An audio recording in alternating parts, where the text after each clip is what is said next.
Share କରିବି। ଏଭଳି ଗୋଟେ ଏମିତି ସମୟ ଥିଲା, ମୁଁ ପ୍ରଭୁଙ୍କୁ ଜାଣିନଥିଲି, ପ୍ରଭୁଙ୍କର ପରିଚୟ ବି ପାଇନଥିଲି, କିନ୍ତୁ ପ୍ରଭୁ ଯେତେବେଳେ ମୋ ଜୀବନରେ କାର୍ଯ୍ୟ କଲେ, ଆଉ ଜଣେ ଆମ ମଣ୍ଡଳୀର ମାତୃମଣ୍ଡଳୀର ଆମ ନିଜ ମାନେ ମାତୃମଣ୍ଡଳୀ ମାନେ ଯୋଉଟା କି ଆମର ଗଜପତିର ଆଉ ଜଣେ ସଭାନେତ୍ରୀ ଥିଲେ, ଆଉ ସେ ସବୁବେଳେ ମତେ କହୁଥିଲେ, ବାବୁ ତମେ ପ୍ରାର୍ଥନାକୁ ଆସୁନ, ତମେ ପରିତ୍ରାଣ ପାଇବ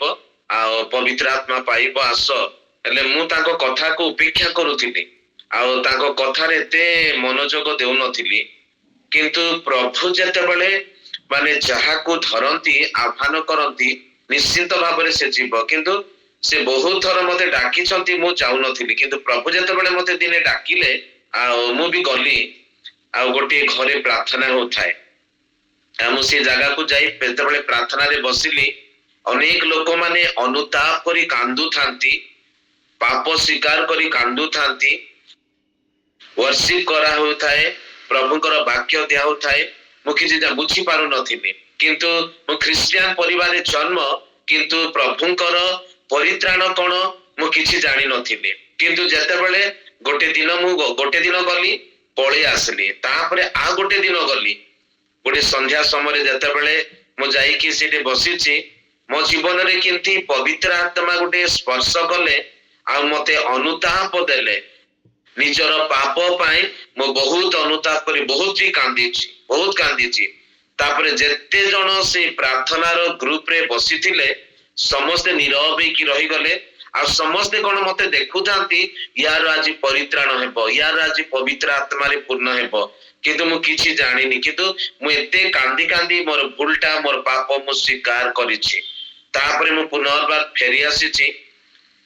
ଆଉ ଯେତେବେଳେ ଗୋଟେ ପ୍ରାତ ସମୟରେ ଜଣେ ଆମ ଚର୍ଚ୍ଚର ଗୋଟେ ଡିକନ ଥିଲେ, ଆଉ ମୁଁ ତାଙ୍କ ଘରକୁ ଗଲି ସକାଳୁ ସମୟରେ, ଆଉ ତାଙ୍କ ପାଇଁ ପ୍ରାର୍ଥନା କରୁଛି। ସେ ପ୍ରାର୍ଥନା ସମୟରେ ପ୍ରଭୁ ମତେ କଣ କଲେ, ଗୋଟେ ପବିତ୍ର ଆତ୍ମାଙ୍କର ଉପସ୍ଥିତି ଦେଇକି ମତେ ସେଇ ସମୟରେ ଗୋଟେ ପରିତ୍ରାଣର ଆନନ୍ଦ ଦେଲେ। ଆଉ ସେଇ ଦିନ ଠାରୁ ପ୍ରଭୁ ମତେ କଣ କଲେ, ମତେ ତାଙ୍କର ଗୋଟେ ସନ୍ତାନ ଗୋଟେ ଅଧିକାର ଦେଲେ। ଆଉ ମୁଁ ଯେତେବେଳେ ପ୍ରଭୁଙ୍କର ସେ କ୍ଷମାର ଅନୁଭୂତି ପାଇଲି, ପରିତ୍ରାଣର ପରିଚୟ ମତେ ପ୍ରଭୁ ଦେଲେ, ପବିତ୍ର ଆତ୍ମାଙ୍କର ଉପସ୍ଥିତି ମତେ ଦେଲେ, ସେଇଦିନ ମୁଁ ଘରୁ ବାହାରି ପଡୁଥିଲି ସନ୍ଧ୍ୟା ସମୟରେ, ଆଉ ମୁଁ ରୋଡରେ ପଳେଇ ଯାଉଥିଲି ଏକୁଟିଆ ଲୋକ। ତାପରେ ମାନେ କୋଉଠି ଗୋଟେ ବଣ ଜଙ୍ଗଲ ଦେଖୁଥାଏ, ସେ ଭିତରକୁ ପଶି ଯାଉଥାଏ, ଆଉ ସେଇଠି ଜଙ୍ଗଲ ଭିତରେ ଆଣ୍ଠେଇ ପଡୁଥାଏ, ଆଉ ବହୁତ କାନ୍ଦି କାନ୍ଦି ପ୍ରାର୍ଥନା କରୁଥାଏ, ଆଉ ପ୍ରଭୁଙ୍କ ନିକଟରେ ମୁଁ ଉତ୍ସର୍ଗୀକୃତ ହଉଥାଏ। ମାନେ ପ୍ରଭୁ ମତେ ଏଭଳି ଭାବରେ ମତେ ପ୍ରସ୍ତୁତ କଲେ, ଆଉ ପ୍ରସ୍ତୁତ କରି ମାନେ ଏମିତି ଗୋଟେ ମୋ ଜୀବନରେ ଆଘାତ ହେଲା, ଅସୁସ୍ଥତା ଗୋଟେ ଆସିଲା, ଏମିତି ଗୋଟେ ଅସୁସ୍ଥତା ଆସିଲା, ମାନେ ବହୁତ ସିରିୟସ ମାନେ ହେଇଗଲି। ତାପରେ ସେଇଠୁ ପ୍ରଭୁଙ୍କ ନିକଟରେ ମୁଁ ବି ନିଜକୁ ସମର୍ପଣ କଲି, ମୁଁ ତୁମର କାର୍ଯ୍ୟ କରିବି। ତାପରେ ପ୍ରଭୁ ମତେ ସୁସ୍ଥତା ଦେଲା ପରେ ମୁଁ କଟକ ଆସିଲି। କଟକରେ ମୁଁ ଥିଓଲୋଜି ମାନେ ପାଠ ପଢିଲି, ଆଉ ସେ ସ୍ଥାନ ମଧ୍ୟରେ ମୁଁ ଅନେକ ଅଭାବ ଦେଇକି ଗତି କଲି, ଅନେକ ଦୁଃଖ ଦେଇକି ଯାଇଛି, ସେଇଠି ବି ମୁଁ ଅସୁସ୍ଥ ହେଇକି ପଡିଲି, କିନ୍ତୁ ପ୍ରଭୁ ମତେ ଛାଡିଲେ ନାହିଁ। କିନ୍ତୁ ମୁଁ ସବୁବେଳେ ସନ୍ଧ୍ୟା ହେଲା କ୍ଷଣି ଥିଓଲୋଜିର ସେ ବରଣ୍ଡାକୁ ଯାଇ ମୁଁ ପ୍ରାର୍ଥନା କରୁଥାଏ। ଆଉ ପିଲାମାନେ ଯେତେବେଳେ ସନ୍ଧ୍ୟା ହେଲା କ୍ଷଣି ମାନେ କଟକରେ ବିଭିନ୍ନ ସ୍ଥାନକୁ ବୁଲି ପଳାନ୍ତି, ମୁଁ ଏକୁଟିଆ ଲୋକ ରହି ମୁଁ ପ୍ରାର୍ଥନା କରୁଥାଏ। ତାପରେ ପ୍ରଭୁ ମତେ ସେଭଳି ଭାବରେ 3 ବର୍ଷ ପଢିବା ପାଇଁ ଅନୁମତି ଦେଲେ। ତାପରେ ପ୍ରଭୁ ମତେ ମୁଁ ପ୍ରଭୁଠାରେ ପ୍ରାର୍ଥନା କରୁଥାଏ, ପ୍ରଭୁ ମୁଁ 2ଟା ଜିନିଷ ପ୍ରଭୁଙ୍କୁ ମାଗିଲି, ପ୍ରଭୁ ମତେ ଗୋଟେ ମଣ୍ଡଳୀ ଦେବ, ତୁମର ସେବା କାର୍ଯ୍ୟ ମଣ୍ଡଳୀ ମଧ୍ୟରେ କରିବି, ଆଉ ଗୋଟେ ମତେ ଭଲ ଝିଅ ଗୋଟେ ଦେବ, ଆଉ ଯିଏକି ମୋର ଜୀବନ ସାଥୀ ହେବ, କାରଣ ମୋ ପାଖରେ ତ ଧନ ନାହିଁ, ସମ୍ପତ୍ତି ନାହିଁ, କିଛି ନାହିଁ, ମୋର ଦୁଃଖ ସୁଖରେ ଯେତିକି ସେ ରହିବ, ଏଭଳି ଗୋଟେ ମତେ ଝିଅ ଦେବ। କିନ୍ତୁ ସତରେ ପ୍ରଭୁ ମୋର 2ଟା ପ୍ରାର୍ଥନା ଶୁଣିଲେ, ଆଉ ମୁଁ ଏଇ ସମ୍ବଲପୁର ମଣ୍ଡଳୀକୁ ମୁଁ ଦରଖାସ୍ତ ଦେଇନି, ଆଉ ଏଇ ମଣ୍ଡଳୀର ଲୋକମାନେ ମତେ ଡାକିଲେ। ଏ ମଣ୍ଡଳୀର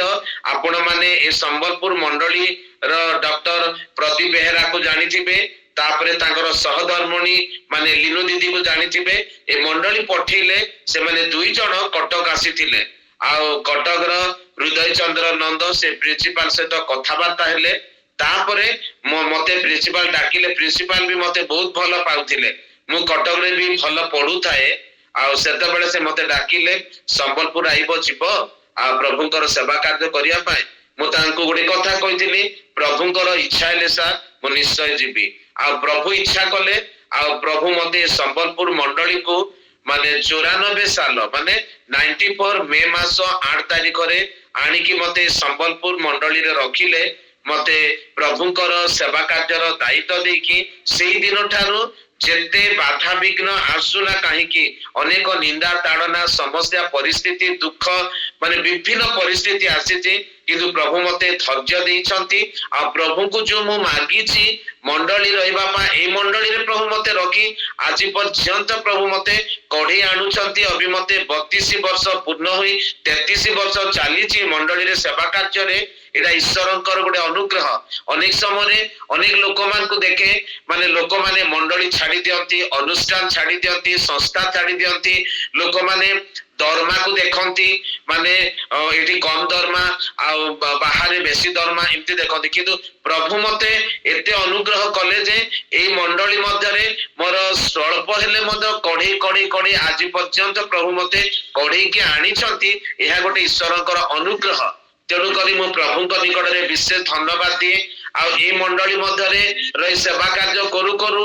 अनेक प्रकार परिस्थिति आसी किंतु प्रभु दया करिसंती प्रभु मते सुस्थता एवं प्रभु आमान को सुरक्षा देखी प्रभु आमान को धरी रखिसंती ताकर गौरव उद्देश्य रे आ प्रभु मते जो झियो मु मागितिली एमती गोटे प्रभु मते झियो देइसंती केबे भी आज पर्यंत माने मते एटा दरकार सेटा दरकार केबे भी कहंती ना माने आमे जोटा खायु प्रभु आमे स्वामी स्त्री माने जोटा हेले मते प्रभु एभली गोटे झियो मते प्रभु जीवन साथी देइछंती आ प्रभु आमानकु माने पोछ देले अभी गोटे नातिली जुइटी देइछंती सेति पय एहा ईश्वरंकर गोटे अनुग्रह तेणु करी मु प्रभुंक निकट रे धन्यवादी आ प्रभुंक माने प्रार्थना करूची आपण माने भी मोर सेवा कार्य पय प्रार्थना करिवे पोटी मध्य भेलोर रे तार एटा बॉन्ड रो एटा सेकंड ईयर 40 माने हबो तेणु करी ता पय भी प्रार्थना करिवे झियो जुई नाती पाए आमर सेवा कार्य पाए भी विशेष भाव में आपण मान निकट रे मोर नित्य नित्य प्रार्थना रे तोली धरि रखिबे धन्यवाद। प्रेज द लॉर्ड बहुत बहुत धन्यवाद।